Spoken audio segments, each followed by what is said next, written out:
आणि बंजारा एकच. धनंजय मुंडेंच्या वक्तव्याने नवा वाद झाला, त्यामुळे बंजारा समाज कुठेतरी आक्रमक झाला. मला वाटतं अतिशय दुर्दैव आहे महाराष्ट्राचं की महाराष्ट्र जातीपातीत दुभंगला जातोय. वंदनीय हिंदू हृदय सम्राट शिवसेना प्रमुख श्रीमान बाळासाहेब ठाकरे यांनी शिवसेना स्थापन केली तेव्हा त्यांचं पहिलं वाक्य असं होतं, ब्राह्मण ब्राह्मणेतर, मराठा मराठेतर, 96 कुळी 92 कुळी, उच्च नीच दलित दलितेतर, घाटी कोकणी स्पृश्य अस्पृश्य, सारे भेद गाडून मराठी माणसा एक हो तर आणि तरच तुला न्याय मिळेल. तो मराठी माणूस भारतीय जनता पार्टीने राजकारणासाठी दुभंगून टाकलाय.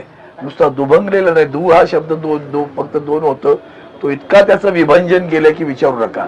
आणि आता रोज एक एक नवीन जात आणि त्याच्यातली वाद हे जे सातत्यानं माध्यमांना नजरेस येत आहेत ते पाहिल्यानंतर मन विधीर नव्हतं, कुठे नेऊन ठेवलाय माझा महाराष्ट्र.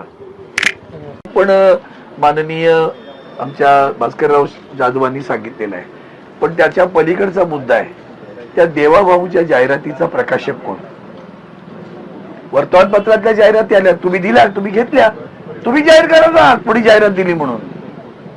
वर्तमानपत्रातल्या जाहिरातीचा प्रकाशक माहिती नाही, सगळ्या होर्डिंगचं कोणी लावलं माहिती नाही, दूरदर्शनवर सगळ्या चित्रवाणीवर दाखवलं जातं तिथलं माहिती नाही, हा पैसा आला कुठून. म्हणून ते शेवटचं वाक्य आहे ना, भ्रष्टाचार, तो ह्या ज्या होर्डिंग आहेत ना त्या पण भ्रष्टाचाराच्या मूळ आहेत, एवढं लक्षात ठेवा.